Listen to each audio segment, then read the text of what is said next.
And then we have this incredible theatre space downstairs where we do our dance show and our acting show and our musical theatre piece every year. And, it has become such a wonderful privilege to be able to expose our students to the public and to producers and talent scouts and agents from their first year all the way to their third year, because these people come there, watch these shows, it's open to the public, and they start to identify talents that they're really interested in. And by the time they, finish their third year and they're training here, it's almost like they're already in the system.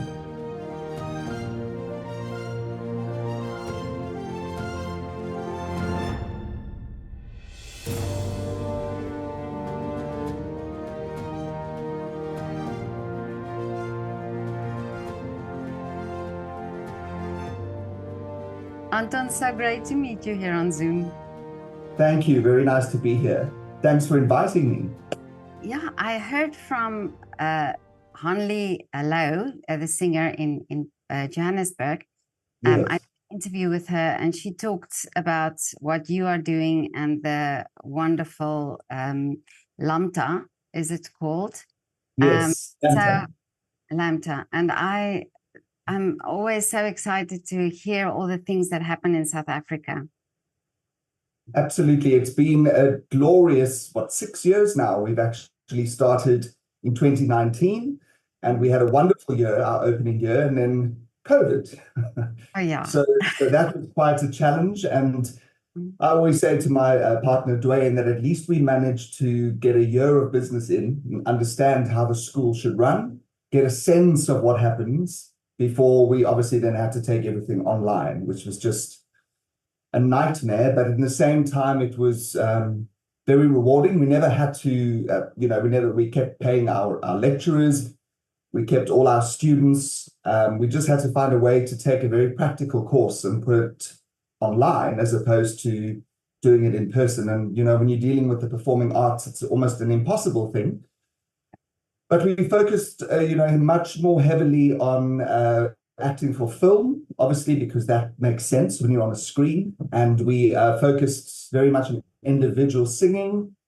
And then we had this wonderful sort of device where, students would record themselves on WhatsApp, do ballet classes in their bathrooms or their kitchens, and then feed that back to the lecturers, and they would then give feedback. So in a way, it was quite rewarding in that it was became very individual about giving feedback on each person as opposed to classes. But LAMTA does keep it small. We only take 20 students per year, and it's a 3-year course. So we only really have 60 students here at one time. So it keeps it very bespoke, very sort of boutique. But it's been great. And this is our 6th year. So it's really, really doing well. We are getting great, responses in terms of people wanting to audition. So we can really choose what we want at the end of the day and choose very carefully who we feel is going to be successful in the arts, because it's a difficult, very, very difficult industry. So we're not really there for telling people that they're going to become performers when they're not. I think it's a very dangerous thing to do. So, and I think that type of attitude also from your side and for the performers as well, that honesty, because it's not there's no use to keeping them sort of believing in something that you know as a professional it wouldn't work in the industry.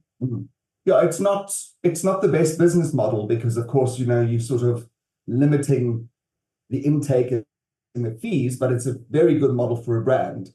And our brand says if we can get at least 70% of our students that we take every year that graduates and put them in the industry and see that they're working, people look at your academy and they go, oh wow, okay, it's pretty obvious that the students of this academy work, which means it's pretty obvious that what they're being taught works. And I think that's a great litmus test for any colleges. What are your graduates doing? Because you really only know if you're teaching the right thing, if they're being employed by internationals or going on to the cruise liners or, doing Shakespeare in the Park or on film. And we focus very heavily here on training triple threat performers. So they need to be able to sing and dance and act. And they need to be able to sort of, I was telling you earlier that we just come back from London. And one of the things that really is amazing is that they have quadruple performers. So you'll watch something like a Benjamin Button, and they all play instruments, they all sing, they all dance, and they're all actors. And so you sort of go, wow, it's, you're talking about supersonic talent here.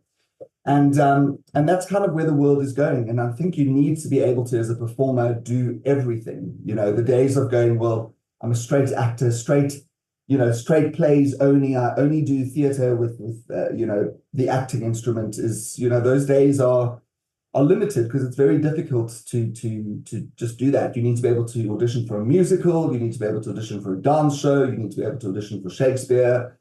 You need to be able to join a band.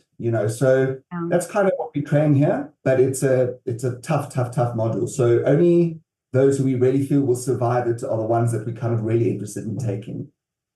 And also, it's what people also don't understand sometimes is that, for, say, in musical theater, it's sometimes about your height or your look or something like that, something, that you get casted on, or that you probably or sometimes don't get casted for. Yes. So it's not always about the talent, but so you say you have to be all-rounded. So you have to really know that if one thing doesn't work, you can go and do something else as well.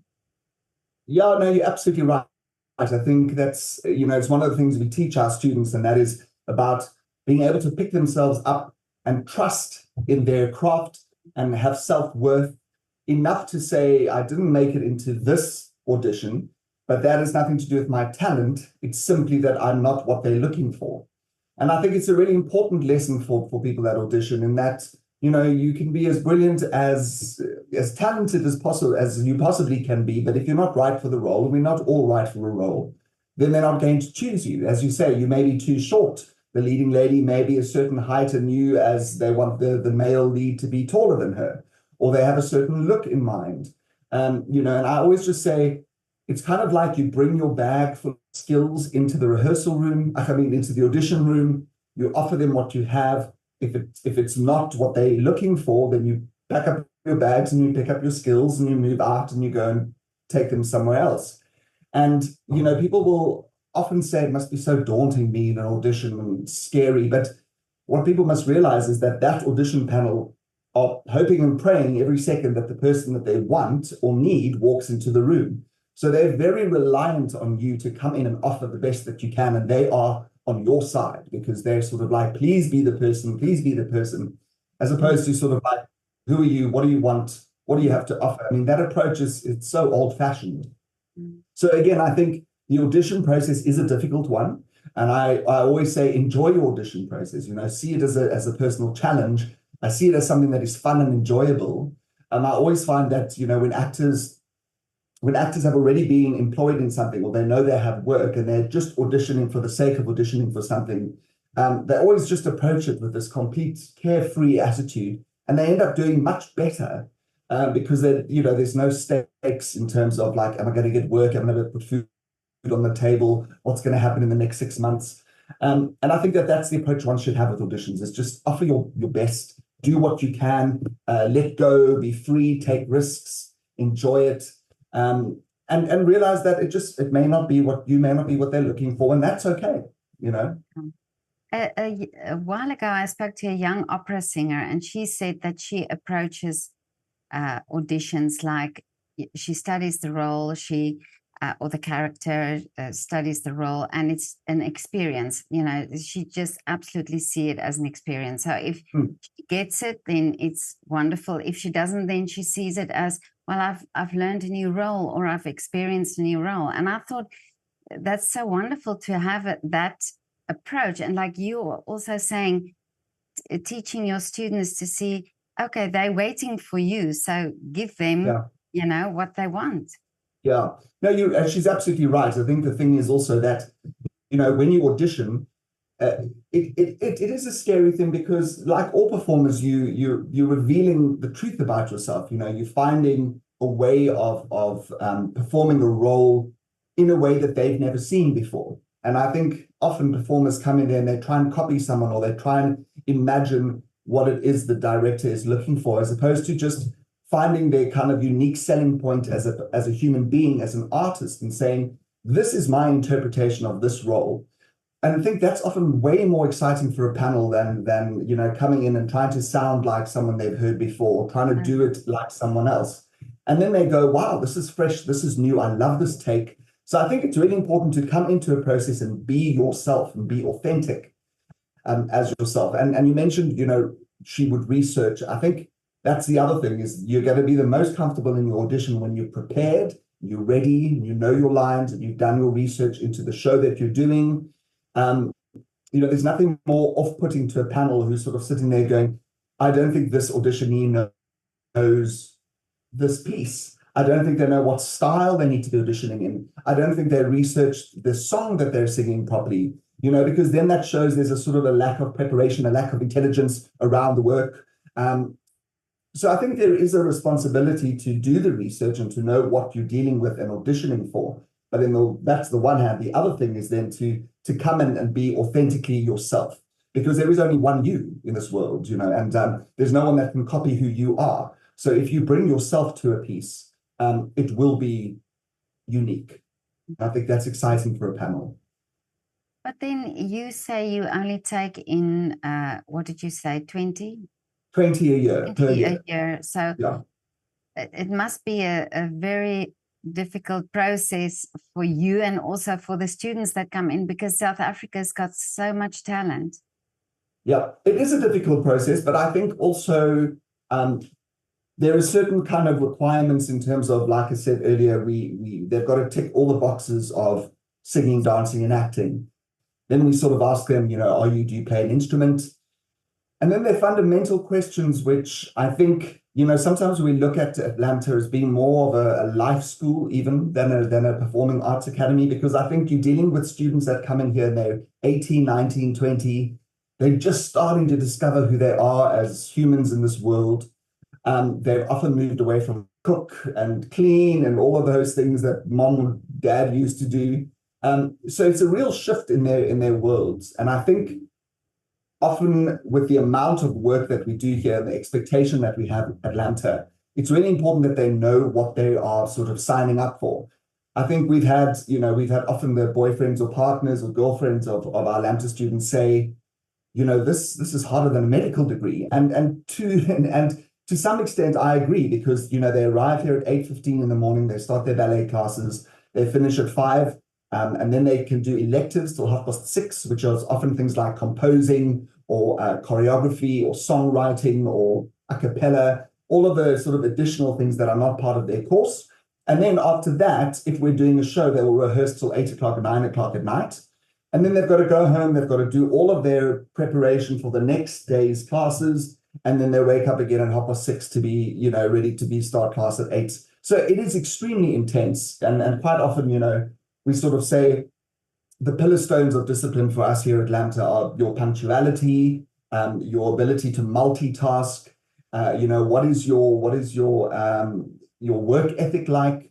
So there is a sort of a sense of trying to understand who they are as people, and their desire and passion to really follow through with the arts in conjunction with their talent and their ability to do things from a talent perspective. So for us, it really is an intensive interview, because at the end of the day, we've got to make a decision based on not only is this person talented enough, but does this person have what it takes to study here for 3 years and to push through. And, it is probably some of the hardest years that they will spend of their lives training, but it makes them very ready for the profession in terms of punctuality, in terms of knowing that they'll be there at call time, pushing through when they're feeling ill, making sure that if they are disappointed or turned down for a role, that they can just pick themselves up again and move on. So I think a lot of the fundamental stepping stones of what they're going to be like as a performer in the profession starts with their training.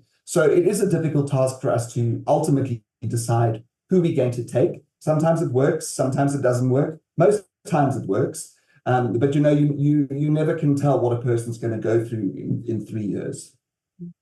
And it's so interesting that you mention also the education, but comparing, say, to a medical degree, and we all know that's also difficult and it's a lot of studying. But I also Yeah. find that people don't understand how much time and effort and also studying goes into pursuing an art. If I just say, take for instance a young pianist here at our music university, Mm. they sometimes study for 7 years and then they're only starting out in the industry. And Yeah. now you're mentioning all these things that these students do, and you think they are so qualified, not only in what they do, but they also have these life skills, these transferable skills that they can bring into their life. Mm. You know what, if it was up to me and I sort of, ran the education of this country, I would sort of say it would be amazing for every person to at least have 1 year of drama school behind them, because the benefits of training in the arts, simply from a perspective of self-confidence, of being able to be approachable, of empathy, of understanding working together, of understanding ensemble, understanding being in an office with people, how you work together, dealing with knocking heads, how you respond to people you don't get along with, being in a personal situation, standing in a boardroom, controlling the room, not only from what you have to say, but almost from an entertainment perspective, keeping people, engaged with what you have to say. That's all theater in a sense. And I feel like if everyone in the world could experience that, it would be really, really wonderful. Because I do believe people think that, theater is just dress up, make up, make believe, and prance Yeah. around like a clown. But the reality is, for me, it's like being a sportsman. It really is kind of it's athletics. It's being an athlete, and you don't see somebody who is in the top of their game in the South African Springbok rugby, team and go, oh, well, that person just goes in there and is just talented. It's hours and hours of work on the field. It's hours and hours in the gym. It's eating right. It's, sleeping right. And that's why it sort of irritates me when people sort of go on about, the theater is easy, because it's not. It is exactly the same. You're training as you are to be an athlete. The difference is we do our work on the stage, they do theirs on a field. And, that requires practical skills. And, I think there are people that have chosen to do theater in a more academic sense, which is also okay, because I think that we need academics in the world, and we need people who can look at something from an academic perspective. But what we do here is mostly, I would say, about 85% practical and 15% academic, because they do go hand in hand. So it is important for me that if you're going to do Shakespeare, that you understand something about Elizabethan theatre. So we, for example, offer, drama theory or acting theory. We offer voice theory. We do show studies. We do theatre technology. So there is a lot of stuff that is academic that supports the practical.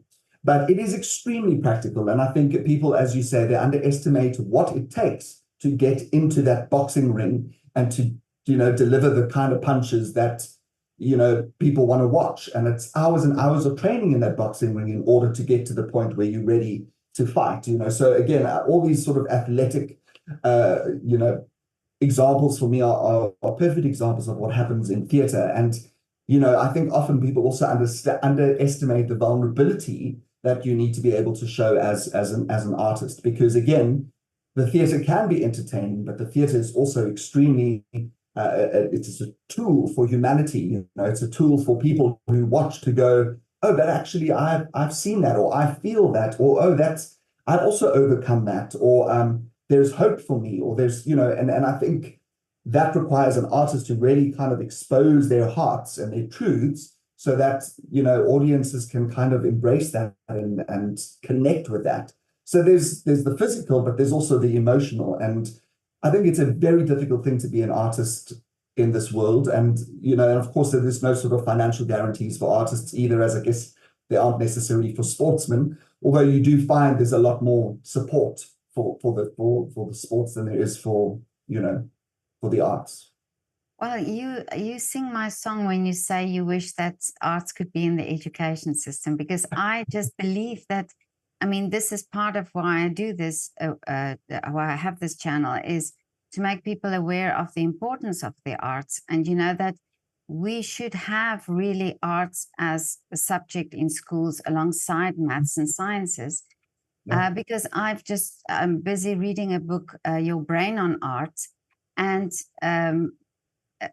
there's so much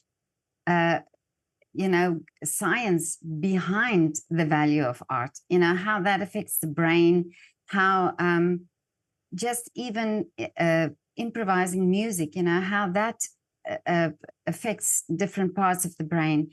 And you think if the science is there, why are we still in the education system not valuing it and focusing on maths and science for children to prepare them to go into life, rather than focusing on the arts to prepare them to go into life? Because not how many people become mathematicians and how many people become scientists, and although these are important subjects, but we need the skills, we need these life skills that the arts bring for our children to go into life. And you mentioned all these things. This is all these transferable skills you only get by pursuing an art form. Again, I do believe that one needs to find some sort of balance, and one doesn't have to focus completely on sort of the sciences and the maths. But I feel like, and that one at the same time, you don't have to focus only on the arts, but a balance is really important. Being able to perhaps pick up a guitar or to join the choir, just find something that takes people out of their comfort zones, perhaps those that are mathematicians and scientists, and to say, look, let's focus a little bit on things that your mind doesn't even think about, and things that will help you to become a better mathematician or scientist, or in terms of dealing with people. Yeah, I actually did an interview with a neuroscientist, and we talked about this, the creative thinking, because they have to solve problems, they have to ask questions, and you have to have this creativity to think about things, to get to solutions, to get to answers. It requires you to think creatively. So in science, this is why I believe that in science and maths and art, these are all so interlinked that we cannot really separate them or teach them, as arts as a side subject. And I also believe that the more we have the arts in the education system, the more people will also value it and have respect for artists, have respect and understand, why do we pay to see somebody perform, or why do we pay a pianist to listen to a concert, I think, I was just told, again, I was just saying earlier, coming back from the UK, I managed to spend some time with my nephews, and we were invited again to go and watch their, their cricket game, and the next day invited to watch their music concert. And, it was an hour and a half of watching these kids all individually sitting down at the piano and playing their small little piece of music that they had learned. Some of them not interested in doing this at all, but it was something that they were told must happen. And again, nobody looked like that it was an unpleasant thing. They all just came and delivered their little piece of music on the piano. And it made me think, that if all the schools could do this, if all institutions could focus on this and say, look, just try this. It's just a little part of what is in the curriculum, just as it is, you would, be in the choir and you would come and you'd sing along with your classmates. I mentioned all of those things earlier. The ability to work as a group, the ability to stand up and not feel like you can't open your mouth and speak in front of people, having confidence in yourself. So we also offer here at LAMTA a thing called NTW, which is a musical theatre workshop, which we offer scholars, and anybody can audition for that. And they come, they don't even audition, they sign up for the holidays and they come and we teach them musical theatre. And some of them are brilliant at it and some of them are terrible at it, but that's not the point. The point is for everybody to come and find like-minded people that enjoy singing musical theatre songs and just have a great time in their holidays. And then we have NTWA, which is an accelerated version of musical theatre workshop. And that is now for people that are really serious about it, scholars that are really serious about it, that potentially want to come and study at LAMTA. So it starts to teach them the skills, the integration skills that they'll need to make it into a LAMTA. And the whole point of all of this was yes, originally before LAMTA had started, it was really just to get scholars to love theatre and to make it possible for us to have more kids really interested in theatre, because we were doing a lot of musicals with children. We were doing the Annies and the Matildas and Beauty and the Beast and all of it, and we were looking for kids that were talented. So that's kind of how NTW was birthed, that in a sense we could start to identify young kids who have the talent, who would then hopefully become professional artists one day. But yeah, I mean, I think our point is that it is very small-minded for academics and academies to do sort of, and schools and institutions of learning to dismiss the arts. It just makes no sense. And you're talking now about this is how you started with LAMTA, but it's you and Dwayne that started the LAMTA. Yes, yes. And were you both into musical theatre? So we had very different journeys. Dwayne studied at a college that did musical theatre, that trained in everything from tap dancing to jazz to singing, to very much similar to what we do here.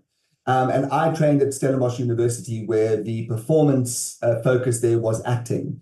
But the reason that I studied at Stellenbosch was because I was always sort of naturally musical. I sort of played music by ear. I was a singer. And so I decided, well, what I wanted to do was combine my sort of intrinsic skills with something that I didn't really know much about, and that was obviously acting training. So I went to Stellenbosch. I did a BDram honors course there, which was a 4-year course. And it was interesting because they never taught me the skills that I needed for dancing, and they never taught me the skills I needed for singing. So it very much was an academic institution, like most universities are, where I think academics and practical were almost 50-50%. And I had some fantastic, coaches and mentors there that kind of really shaped me into who I became as a performer. But I also realized what I was missing out on in terms of being able to walk into the profession and be in a big musical, which was ultimately one of my big passions, because clearly, combining music and acting, that's a musical theatre or cabaret or that sort of thing. And so in a sense, when I did come out of college, I had to work really, really hard on my dancing and my singing in order to get into the big shows. And Dwayne and I actually met on Cats, which was our first big professional musical when we came out of college, him out of his college and me out of mine. And I think that was kind of where this big whirlwind of performing for 15 years, because we then went on to perform internationally in all of these tours, because South Africa was going through this wonderful kind of mecca of musical theatre, and we were getting cast in all of these touring productions. And I often say that so much of what I learned as a performer, I learned on the road, in a sense, kind of all the blinkers were thrown off. And I started to work with people from Australia and America. You start to understand globally what musical theatre is all about, and not just in the context of South Africa. And I think, it really gave us a lot in terms of understanding and being able to put our finger on the pulse of what musical theatre is and what the expectation is and how it changes and what the current trends are. And I think by the time we had finished touring internationally and decided, listen, it would be nice to just have a house and a pot plant and a dog and actually not live out of a suitcase, we had then decided, let's open up a LAMTA and give back everything that we've learned over the last 15 years. And it's a really important part of our sort of ethos here at LAMTA. And we have a things, our sort of byline is bringing the industry to our, so I've got to think about this, bringing talent to our industry and the industry to our talent. And by that, we mean that we often use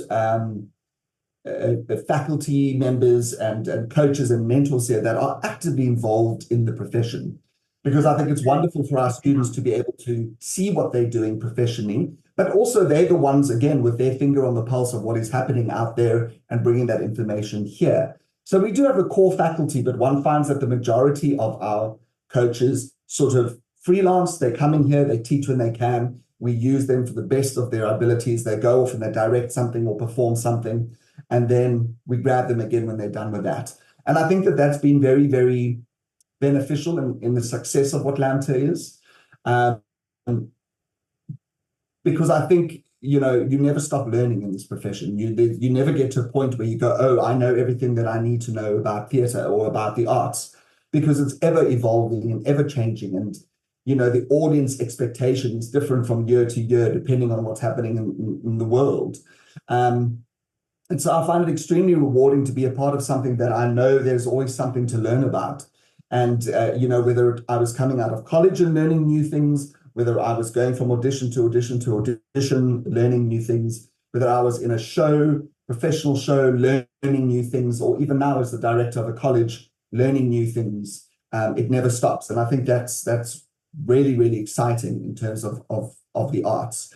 So that's the kind of thing we want to share with our students, is that, this isn't just going to be a journey that ends now when you are finished your 3 years here. It's not a journey that's going to end in the next 10 years. It's a journey that's going to end indefinitely. And I think that's the nice thing about musical theatre, is that you never pass your sell-by date. I think you are consistently working. I mean, I've watched 11 shows now on the West End, and some of the greatest performances I saw, came from people in their 70s. And, it's extremely exciting to think that there is a world in which you can focus on your craft until the age of 70 or 80. I also think what's really wonderful about theatre is that you don't only have to dabble as a performer. You can sort of go, well, I want a little bit more security, so what I'm going to do is I'm going to teach on the side, or I'm going to direct, or I'm going to choreograph, or I'm going to write, or, there's so many wonderful, or I'm going to be a stage manager or a follow spot operator. It's wonderful to be able to, which again is why we teach the triple threat training. And not just that, we also teach them to stand behind a lighting board and know what it is they need to do, or be a follow spot operator, or understand sound, because sometimes that's what you're going to need to do. You're going to need to hustle. And people always laugh at me and say, the performing arts is one of the hardest professions, because again, there's no financial guarantees. But I've got friends coming out of college who, when I was studying, who were studying BComs and business science and stuff, who didn't automatically get jobs either. Exactly. And so I think we are taught to hustle as artists, and hustle in the best sense of the word, that you're constantly on your toes and you're going, oh no, but I can do that. Oh, I can do this and that and that and that. And if you're smart about business, and we very, very, very focused on teaching our students about the business of show business, and to how to find your unique selling point, your USP, and to understand how best to become an entrepreneur, to use your skills and your training to make you money. It's a very big part of what we teach here. And, so again, I think if you're serious about it and you're intelligent and you're smart, there are a million ways in which you can make money out of something like the arts. You mentioned that now, but two of my children are professional ballet dancers. One retired recently, but and the question always people ask them, "What's your real job?" Oh, it's frustrating. And then, but that brings it down to the fact that, oh, I'm just a ballet dancer whenever I feel like it. I don't spend hours and hours and hours in the studio.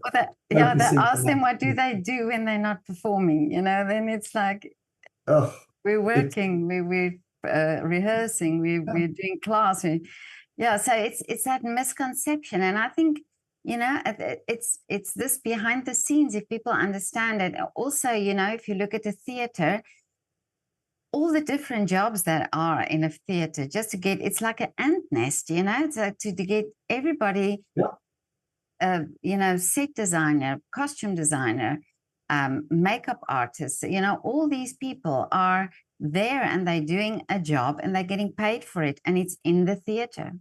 Yeah, it's an exceptionally collaborative art form, musical theatre in particular, because your sound design needs to tell the same story as the lighting design, the same story as the directing, as what the artists are bringing. And I mean, again, it brings us back to the point of, can you work with people? Are you able to work with people? How do you deal with conflict? How do you become one of those people that everybody loves just because you have a fantastic work ethic and you're just embracing? Are you a performer who listens to your fellow artist, or are you just somebody who just delivers your own lines, you know? There's so many things that require you to be able to connect with people. And that's why I often find when we're doing our workshops, you know, those kids that are homeschooled, they don't get a lot of opportunity to spend time with their colleagues or with other children, struggle in the beginning to sort of, you know, just stand in a circle and offer something. You know, you tell them to do the most simple thing, like say your name and do a creative movement with your name. And some understand that they don't know what to do, you know, because their brains can't comprehend just doing something in front of someone else without being embarrassed or shy, or, you know, so that we try and break that kind of stigma. We try and encourage them to start thinking from a different place. And again, you know, it all comes down to the same thing. It's going to help you big time in the world when you're an adult. Exactly. And yeah. But tell me, Hanley mentioned something about Peter Turin. That is he involved also in your school? So actually, Peter's office is downstairs from where I'm sitting now, and we have a long involvement with Peter. Again, you know, Cats was my first big musical, but before that, I had approached him about doing some of the shows that I had written at university here at the Theatre on the Bay. And it's quite interesting because it's a real full circle moment for me. The very first show I did for Peter was upstairs here in the cabaret room, which has now become LAMTA, the same space, you know. So I was 18 years old. You know, before I actually studied, I had made a connection with him about something that I had written. And then I went away and studied, came back and offered some of the shows that we had done at university. And so I was really, really young, and now sort of, you know, almost, well, I am 50 next year. You kind of go, it's a crazy full circle moment for me to be teaching students in the very space that kind of kickstarted my career. And Peter and I go back a long, long time, a long way. And, you know, I think we had reached a point eventually when we were touring, and I think we were doing one of his big shows, and we sort of just started having conversations with him about, you know, we are interested in perhaps opening a school, giving back, starting to train. You know, and before I knew it, he had called us in and he had plans open on his desk from an architect and had built a whole new sort of college on the top of the Theatre on the Bay. And I mean, we have 7 studios. We have the use of a green room, which is the restaurant of the theatre during the day downstairs. And then we have this incredible theatre space downstairs where we do our dance show and our acting show and our musical theatre piece every year.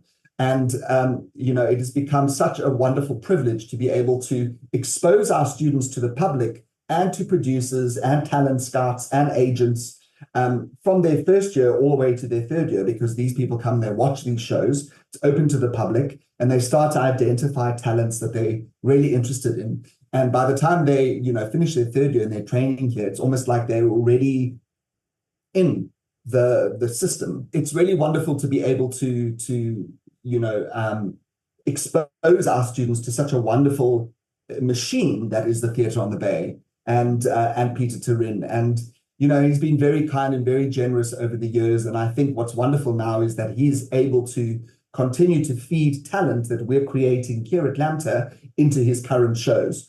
So we're busy doing a production of Joseph and the Amazing Technicolor Dreamcoat downstairs at the moment.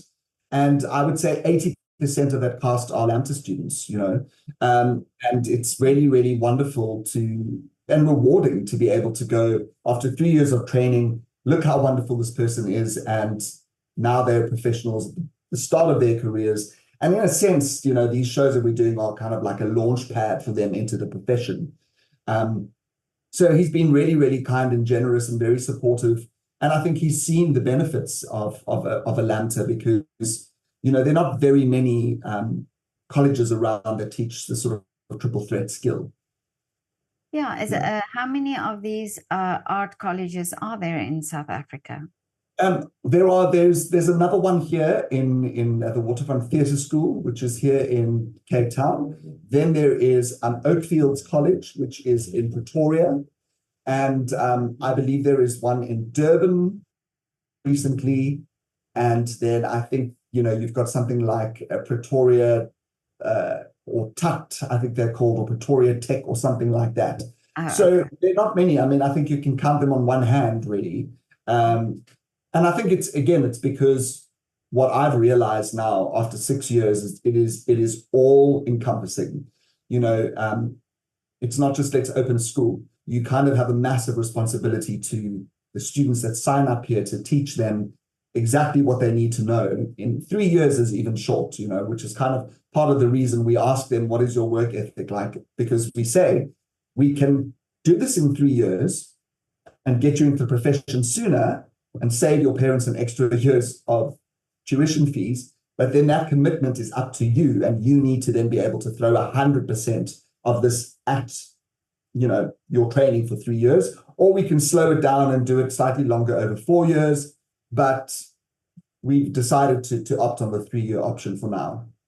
And, so that sort of investment, and it's kind of like you become like a dad, every single student, it's not just a student number, they're a person that you know by name. So you know their needs as individuals and as human beings and as artists. And I think that's what makes it hard. I mean, I've come to realize that, teaching or being a director of a college is 30% admin, 30% training, and 40% dealing with mental health, dealing with youngsters, dealing with where they see themselves in the world, how they perceive themselves as people, what their struggles are as young human beings.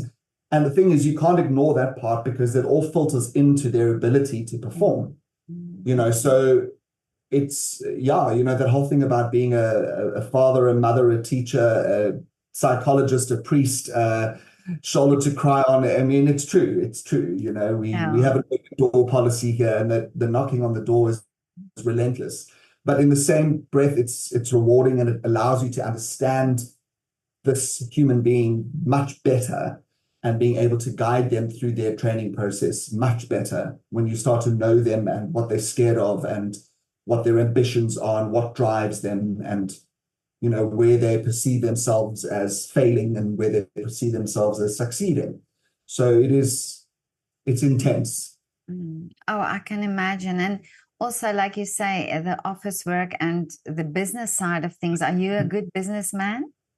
Well, I've learned to become one, Oh, okay. all these things like tax and VAT and, jeepers creepers, it drives me insane because I'm not that. I'm a performer at heart, that's where my career started. But it's great because it has taught me about business, and it helps me to teach the students about business. And it helps me to teach them about the importance of everything from how to fill in your tax forms, how to get the most benefits as an artist, to something as simple as how to offer the best CV, how to make sure that document that you put down in front of the director is succinct and clear and tells them what they need to know immediately, as opposed to, a 12-page document of your photos during your ice fit as a 6-year-old, Oh, yeah, So, the business side, which is again why I kept saying the business of show business is so important. So for me, doing all of this admin and understanding how things work, and also budgeting and financing and, working out, is our cash flow okay at the moment? All of that sort of stuff is really, it's tricky. But we learn, as I said to you earlier, you never stop learning. So there's that side of it as well.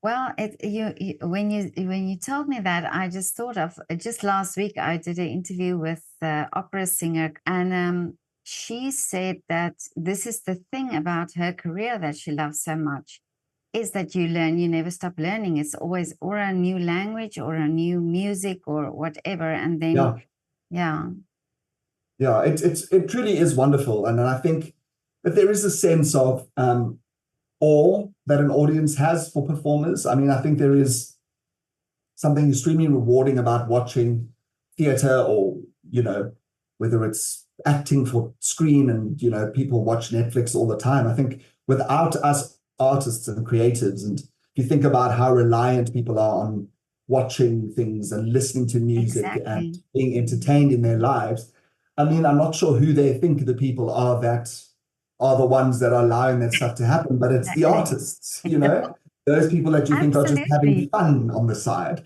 are the people who absolutely are creating this world in which you live. And when we were going through COVID and artists were struggling the most, I think the one thing that everybody relied on was being able to switch on their TVs because they weren't allowed to do anything or to listen to music. And that's all about the performers, that's all about the very people who, for some people, are an insignificant part of our communities, and it's frustrating because I think when they realize just how much and how reliant they are on what we do as artists. Exactly. And I just don't think they ever stop to think about that.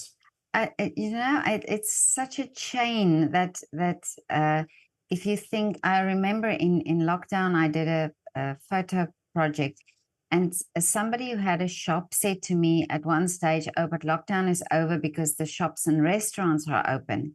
But at that time, the theaters were still closed. And I read that in Vienna alone, 10,000 people visit the theaters per night just in the center of Vienna. And I thought to myself, these 10,000 people, where do they eat? Where do they shop during the day? Yeah. And you think, okay, the shops and restaurants are open, but the theater should also be open to keep this chain going, because many of the people that visit Vienna to go to the theater, obviously at some point go to the restaurants or have a coffee or buy something. And I thought, just if you look at it that way, in a economy of a city or of a place where there's a theater, you think, okay, but the theater attracts also people who use all the other facilities, so you cannot isolate it. You cannot. I mean, we have a restaurant down the road here, and every time I walk past there, the guy who owns the restaurant asks me, what show is next? Is it going to be good? Is it going to be successful? Because his restaurant depends entirely on the 250 people that come here every night to watch the show, because they're going to have something to eat afterwards, or they have something to eat before. And, he's completely reliant on what's happening here at the theater. Yes, he has people that walk in off the street that are not watching the theater, but he knows he will be full and the bookings will flood in because they're coming to watch a show. And then you get something as popular as Joseph, which is a big family entertainment, and it's a huge score for him. So, again, you're absolutely right. It's an ant's nest, as you say, as you said earlier, of everybody has their jobs. And ironically, during the time in Vienna when theaters were closed, it's probably find that most of the people that were serving in restaurants or doing all of those things were the actors anyway, because they are all very good at being able to find ways to make money. Exactly. No, I did. That's what I actually noticed when I did this photography project, how they just reinvented themselves, and how they just started doing things. Then you see how they collaborate and do little concerts and things online, and but never stopping. And that was what intrigued me. And I thought to myself, hey, there must be something that you acquire from doing an art form that just makes you continue and makes you persevere and reinvent and think outside the box and find solutions, and I think how beneficial could that be for our children to have that mindset, even if they go into doing something else. Yeah, listen, I mean, again, it brings me back to that whole training of the arts.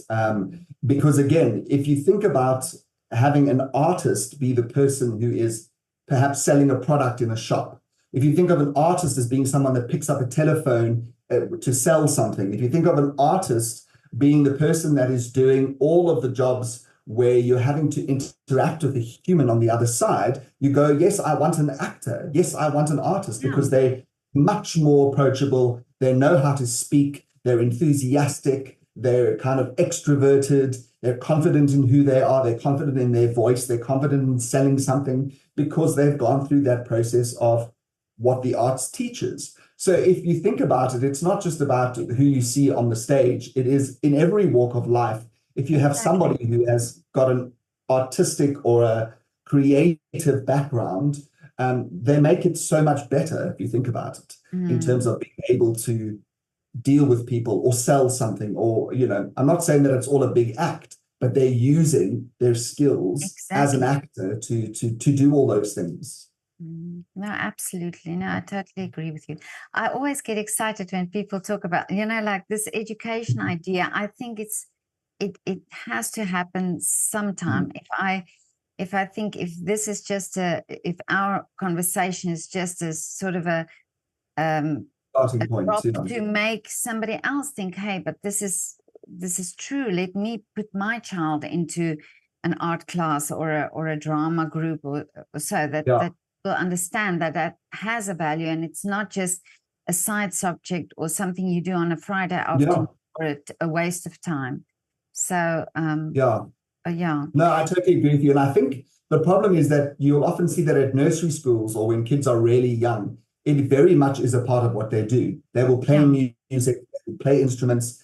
It is when they start to get older into the sort of late primary schools, into high school, where that all just stops. And one needs to ask yourselves, why does it stop there? You know, why are people so focused on, okay, well, now you need to focus specifically on what you want to be one day. And I feel like when kids are forced to make decisions like that so early, they're inevitably going to reach a point where they leave school and either don't know what they want to do or forced to do something that they thought they were going to do. Then they hate it. And then it's all a big mess. Then you've paid for something that the amount of trained engineers or trained business people that come to LAMTA when they're 23, 24, because they were forced to do this because mom and dad wanted them to have this degree, but it's not what they loved, now come full circle to what they actually love and are successful at. And I mean, it's an old saying which makes people roll their eyes about being successful at something you really love, but there is so much truth in that. Absolutely. And I think if you really love what you do, you're going to be much better at it. And you're going to want to explore it more. So one needs to ask, why at this quite an important development process in high school or in sort of late primary school does the arts training stop? Because we introduce it to kids when they're really, really young as tools of education, but then it just goes pear-shaped for some reason, and it's very odd, but it's really, really important. And I think it becomes an extramural thing, and often there's so many extramurals that kids are doing nowadays, whether it's all the sport, plus I go to a dance class and maybe I have a piano lesson. But before you know it, there's so many things that are in their week, and they're so busy, and it's homework, and that I don't think they have a time to just breathe and settle down and think about what they really, really love. So it's tricky, and I think it requires a lot more thinking in the sort of educational circles. It really, really does. There's a guy in KwaZulu-Natal, Cuba the storyteller, and he goes around with a shopping bag with a few props in it, and he goes to all the schools there in Howick and I can't remember all the little towns there. And because he says these children don't have anything. Sometimes they don't even have food, but he's showing them that in this little bag with a few props that he have there, he can do a little concert. He can make a little performance, and he teaches that way. It goes to the schools and do these performances. And he said that some of these children even have to be educated just to sit in a theater, just to concentrate on what's going on, but it's these little things. That's what I always believe, the power of one. Guy with his bag, Cuba the storyteller, gets a little sponsorship, and he drives to all these schools and do these concerts. I mean, it's fantastic. I think it talks to the power of imagination. You don't need a lot to make anybody imagine the scenario that you're creating. And I think that's the thing about stories. And that is why intrinsically, storytelling started around a fire with everybody just speaking. And, you didn't need lights and sets and all these things. People use their imaginations. And often I think imagination's the strongest tool that you have, even in terms of theater, where you go, well, let's not be this blatant.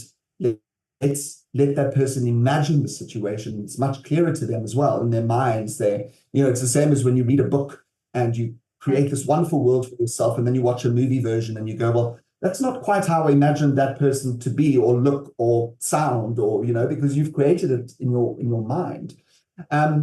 So stories like that are wonderful. I love the fact that, and I think there's also a lot to be said for educating people through that.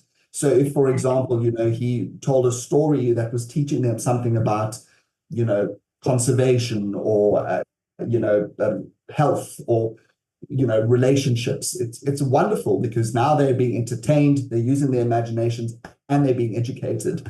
It's just, how nobody can see the value of something like that on a regular basis is astounding.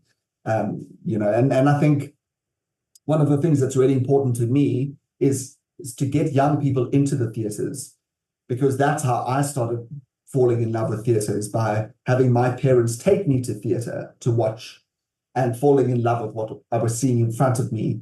And also exposing people that can't afford to go to the theatres, and to theatre. I think it's really important for creatives and directors and producers to consider, because the youngsters are the future generation of our audiences.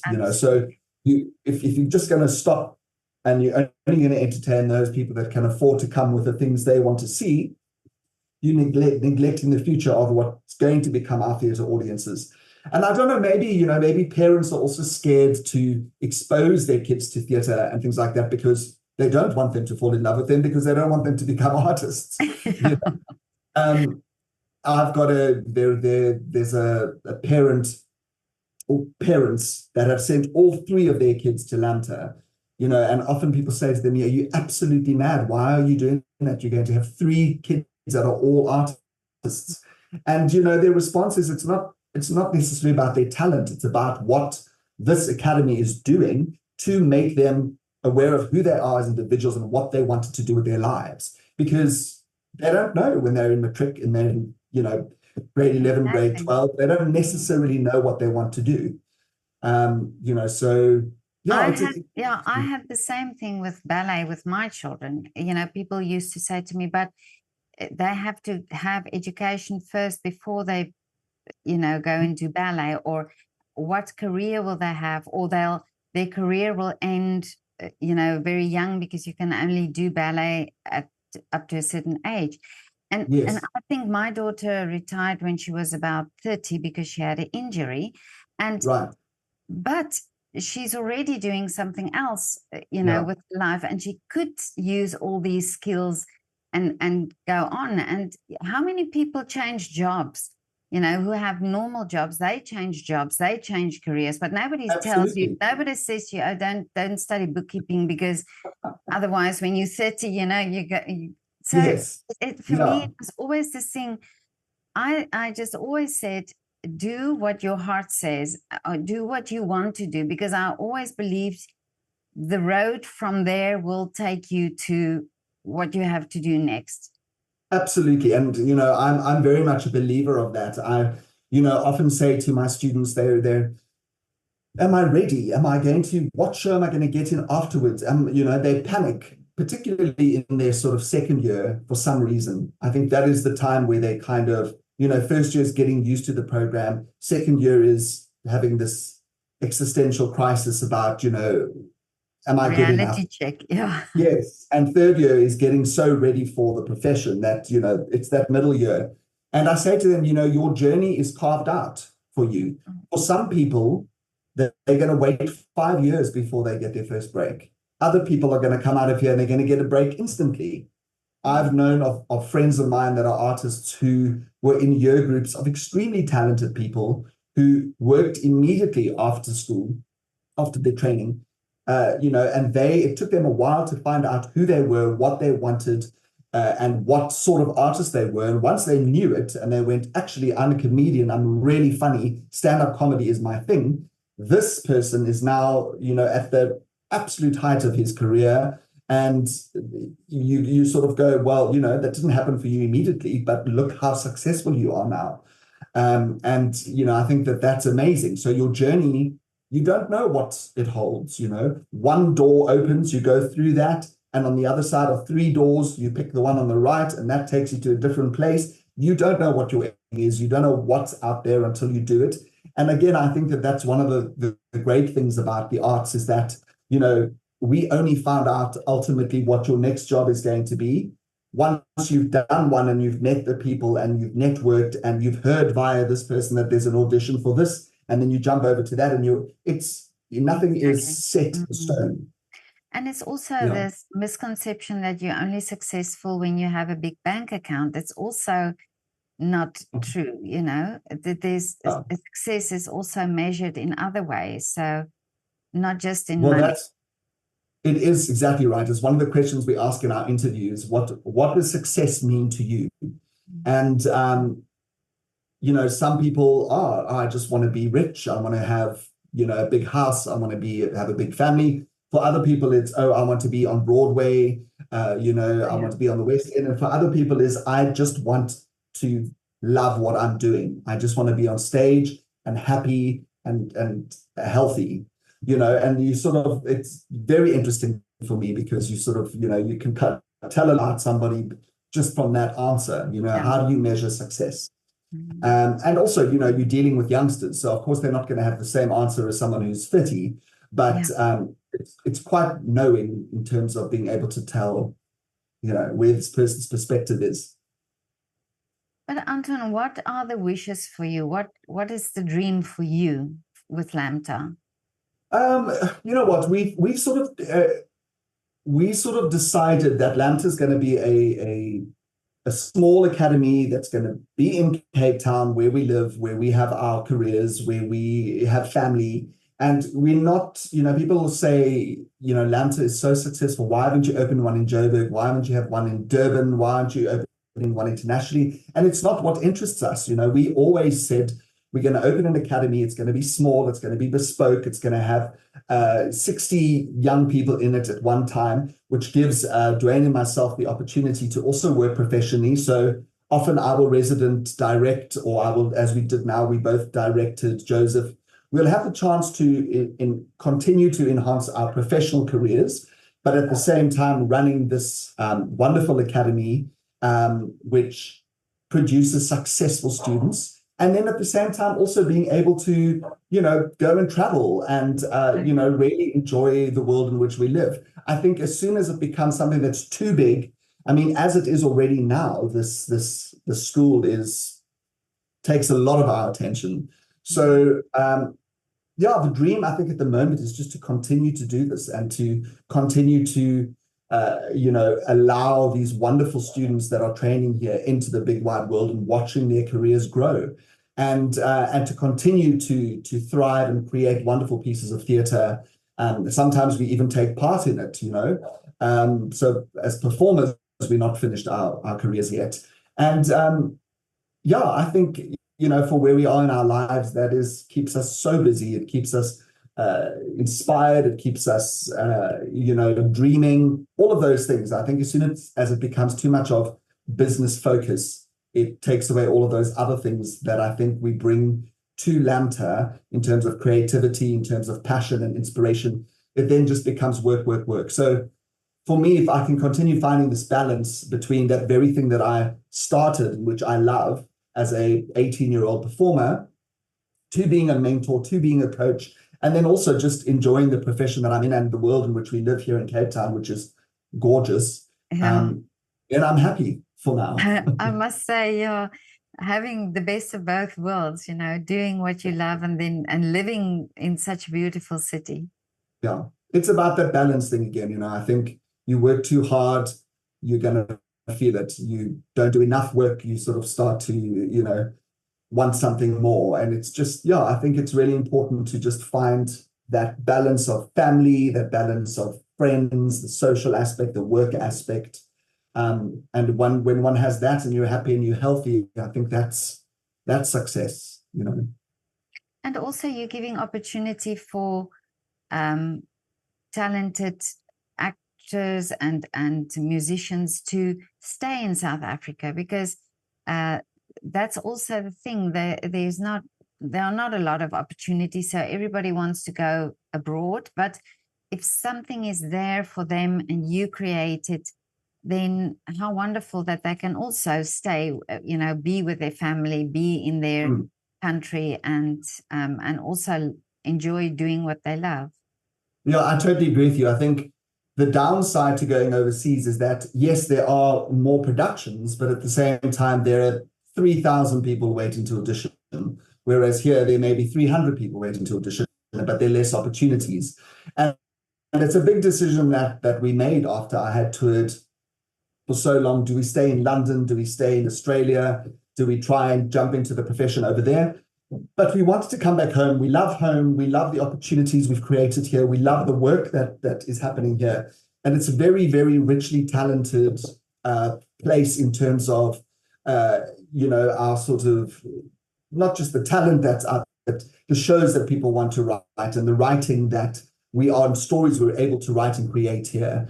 I think all of that is essential. And as soon as people start to go, oh, I want to do it overseas, I want to go overseas, I want to work overseas, our own stories are not being told here in South Africa. Exactly. So I think it's important that as artists, we tell our own stories, our own South African stories, that we create, a really strong kind of desire amongst South Africans to work, to watch theatre here as well. Audiences that, because life is tough here, but at the same time you want audiences here to support theatre so that whole infrastructure that you were speaking about earlier actually works.